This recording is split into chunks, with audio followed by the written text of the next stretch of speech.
Hi, everybody. It's Laura up in North Dakota. Um, I think I'd like to talk a little bit this week about some social justice type related issues that are going on in North Dakota right now. I'm sure you guys have all seen on your news or the national news about the No DAPL, the Dakota Access Pipeline protest that's going on here in the southern part of the state. Um, it was really interesting for this type of activity to be going on this summer for me because I am doing my internship at Indian Health Service Hospital.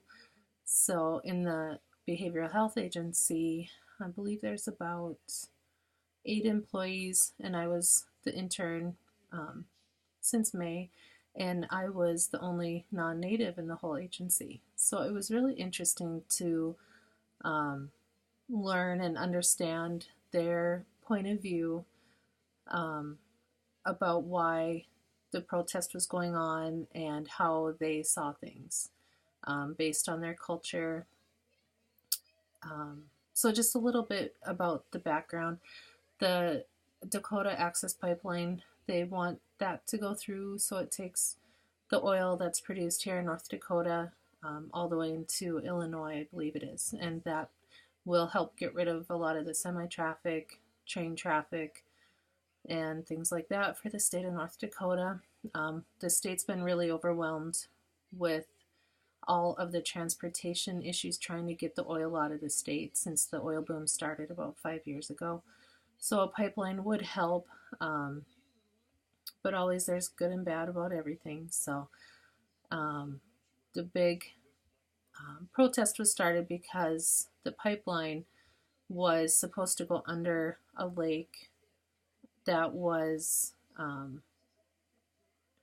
that would go under the lake that is the water source for a Native American reservation downstream a little ways. The pipeline doesn't go anywhere through the reservation at all. It goes actually a few miles around. Um, and there is already two other types of pipelines there in the easement, so it wasn't a new path. It was just kind of adding another utility in the same path that's already being used. And it started a few years ago. I believe a few years ago, all the landowners, the tribe, everybody was welcome to come put in your input, ask questions, and the tribe down there, Standing Rock Sioux tribe, um, chose not to come to the meetings. So that's kind of an interesting point too. But being at my internship and visiting with the other my coworkers, they have a really strong tradition, strong culture, strong ties to nature and the planet.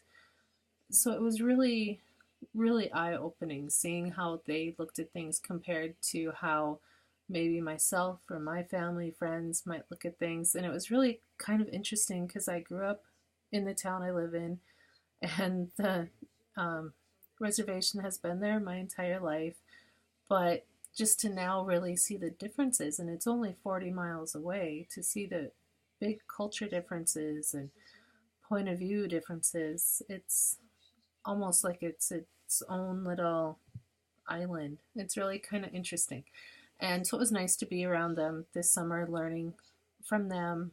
Um, and now, with winter showing up like it always does here in North Dakota, we just got done with a great big blizzard. I think we got, boy, I think almost 3 feet of snow in this last week and a half. So it's been really interesting around our house. I got home Monday afternoon early from work. I got home and I didn't leave the house again till Thursday morning to go to work. Um, there was no travel advised. Basically, every single highway in the state was no travel advised. If you were out driving on the roads and the cops pulled you over, you were getting a ticket just for being out. The two main interstates that go through the state were completely closed. They shut the gates and nobody was allowed to travel.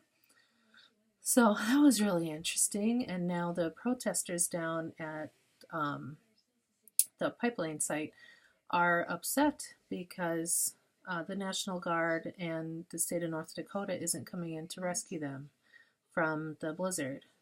They were warned a few weeks ago at least, you guys really need to pack up and leave. This is North Dakota. We are worried about your safety. And all the warnings weren't heeded. They all stayed. They thought they were just, a lot of the protesters thought it was just the state trying to get rid of them and make them stop protesting.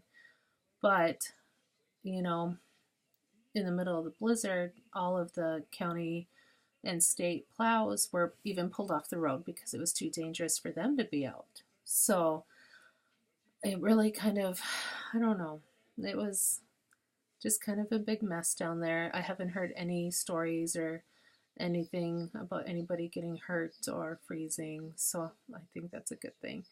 But it will be interesting to continue to see how a lot of this goes. As far as I know, they got an injunction where the digging under the lake is, I don't know if it's postponed or they can't do it for sure, but I'm sure it'll all continue to unfold as the year goes and a new president comes in. So it was just a really kind of neat learning experience having that type of protest go on and working on one of the Native American reservations in the state.